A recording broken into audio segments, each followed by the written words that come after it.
कार्यक्रम खटतिला एकादशी विशेष। ये खटतिला एकादशी माघ महीने के कृष्ण पक्ष में आने वाली इस एकादशी को खटतिला एकादशी कहा जाता है।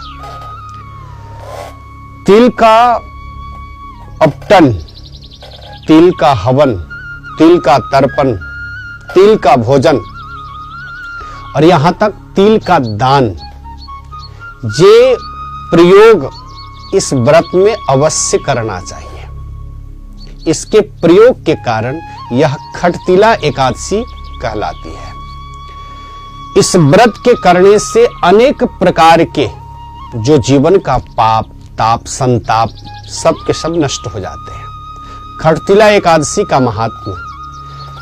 एक समय दालव्य ऋषि ने पुलस्त ऋषि से पूछा कि हे महाराज, पृथ्वी लोक में मनुष्य ब्रह्मादि महान पाप करते हैं, पराये धन की चोरी, दूसरों को उन्नति देख करके ईर्ष्या करते हैं, साथ ही अनेक प्रकार के व्यसनों में फंसे रहते हैं, फिर भी उनको नरक प्राप्त नहीं होता।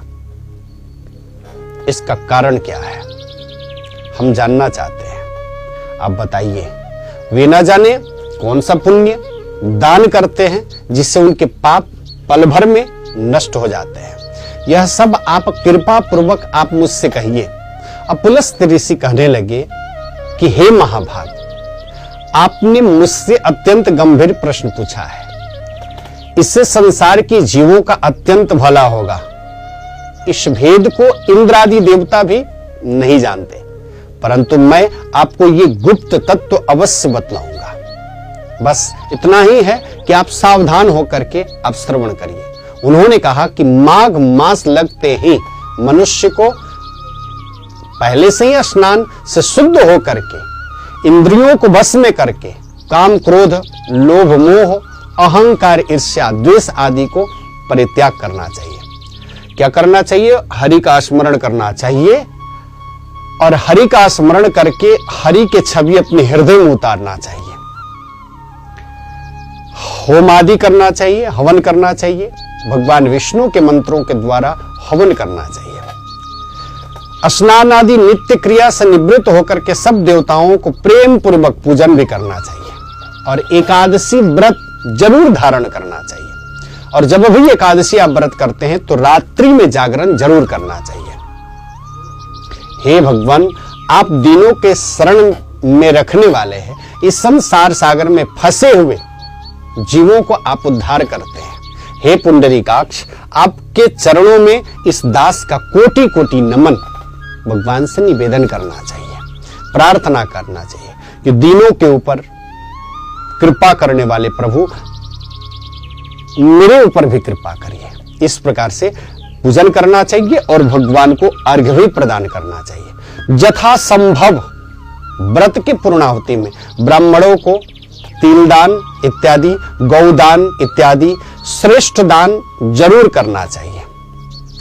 यहां तक भी कहा जाता है कि जो मनुष्य आज के दिन यानी एकादशी के दिन, खटतिला एकादशी के दिन जो तिल दान करते हैं ना, कहते हैं उतने दिन तक स्वर्ग में वो मनुष्य वास करता है। इसी के लिए खटतिला एकादशी के दिन तिल दान जरूर करना चाहिए। इतना कह करके पुलस्त ऋषि कहने लगे कि अब मैं आपसे इस एकादशी के कथा कहता हूं। खटतिला एकादशी व्रत की कथा क्या है, इस कथा को आपको प्रेम पूर्वक श्रवण करिए। उस प्रकार से कहते हैं कि एक समय नारद जी ने भगवान विष्णु से यही प्रश्न किया था और भगवान ने जो खटतिला एकादशी का महात्म्य बतलाया, जो कथा बतलाई, उसे आप बड़े सावधान होकर के प्रेम पूर्वक आप श्रवण करिए। भगवान ने नारद जी से कहा कि हे नारद, मैं तुमसे सत्य घटना कहता हूं। हे नारद, तुम ध्यान पूर्वक श्रवण करो। भगवान कहते हैं कि प्राचीन काल में मृतलोक में एक ब्राह्मणी रहती थी। वह सदैव व्रत किया करती थी। एक समय वह 1 मास तक निरंतर व्रत करती रही। इससे उसका शरीर बड़ा दुबला पतला हो गया। यद्यपि वह अत्यंत बुद्धिमान थी तथापि उसने कभी देवताओं या ब्राह्मणों के निमित्त अन्न या धन दान नहीं किया। बहुत सारे लोग ऐसे मिलते हैं, व्रत तो करेंगे लेकिन व्रत के करने के दौरान दान की जब बारी आती है तो उसमें गौण कर लेते हैं, दान नहीं करते। ठीक उसी प्रकार से वो ब्राह्मणी भी दान नहीं करती। इससे मन साचा, ब्राह्मणी ने व्रत आदि से अपना शरीर शुद्ध कर लिया, शरीर तो व्रत आदि से शुद्ध कर लिया। अब इसने विष्णु लोक तो मिल ही जाएगा, इसमें कतई संशय नहीं है, परंतु इसने कभी अन्न का दान नहीं किया, इससे इसकी तृप्ति होना कठिन है। भगवान ने आगे कहा कि ऐसा सोच करके भगवान कहते हैं कि मैं भिखारी का वेश धारण किया और मृत्युलोक में गया, उस ब्राह्मणी के पास गया और उसके पास जाकर के मैंने भिक्षा मांगी। वह ब्राह्मणी बोली कि महाराज किस लिए आए हो आप, बताओ तो सही, आप किस लिए आए हो।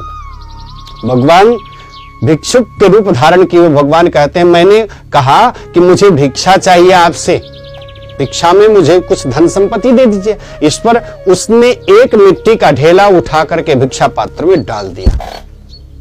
मैंने उसे लेकर के सोचा जो दी उसे लेकर के मैं स्वर्ग लोक में आया। कुछ समय बाद ब्राह्मणी का शरीर अंत हुआ, शरीर बदला, स्वर्ग लोक में आई। उसने ब्राह्मणी ने जो मिट्टी दान किया था ना, उस मिट्टी दान के बदौलत उसे सोने का जो है सुंदर सा महल मिला, सुंदर सा सोने का महल मिला।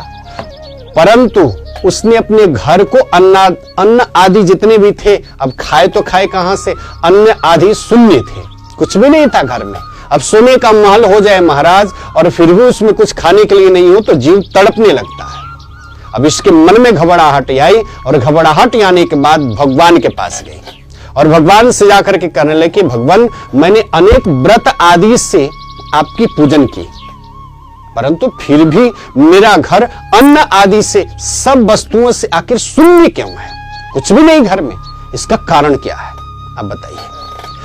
इस पर भगवान कहते हैं कि पहले तुम अपने घर जाओ, देवस्त्रियां आएगी तुम्हें देखने के लिए, पहले उनसे खटतिला एकादशी का पुण्य और विधि सुन लो तब द्वार खोलना।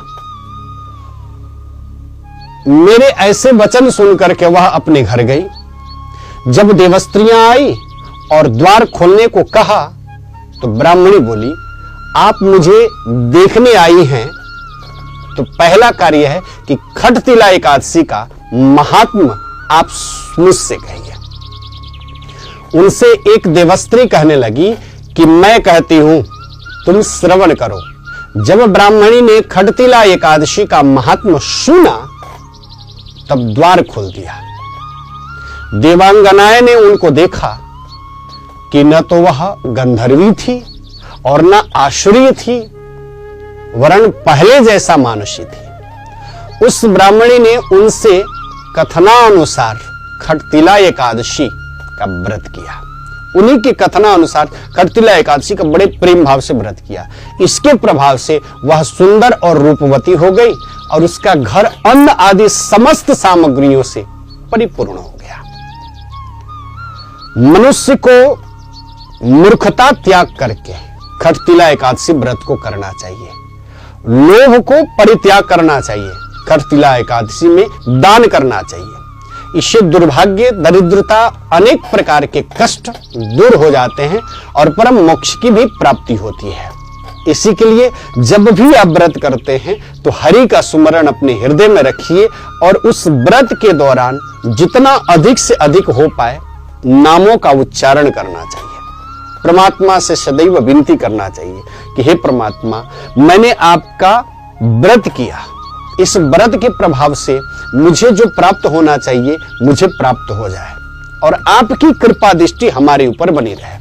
उस ब्राह्मणी के घर में महाराज अन्न धन की कमी नहीं रही।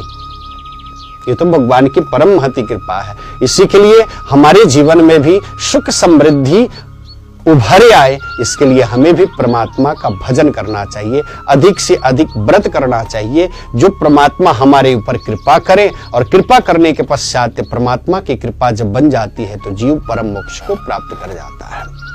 यही है माघ महीने के कृष्ण पक्ष की खड़तीला एकादशी व्रत की कथा, जिसे श्रवण करने मात्र से जीव पावन हो जाता है, स्वच्छ हो जाता है, मनोवांछित इच्छित फल की प्राप्ति हो जाती है।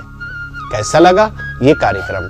इसी शुभ संदेशों के साथ मुझे आशा विश्वास है अच्छा लगा हो तो शेयर जरूर कर दिया जाए। जरूर आने वाले सत्र में मैं जितेंद्र पाराशर आप सबों के समक्ष इसी प्रकार से व्रत त्योहार सत्संग लेकर के आएंगे। तब तक के लिए जितेंद्र पाराशर को विदा दीजिए। जय श्री राधे, जय श्री कृष्ण।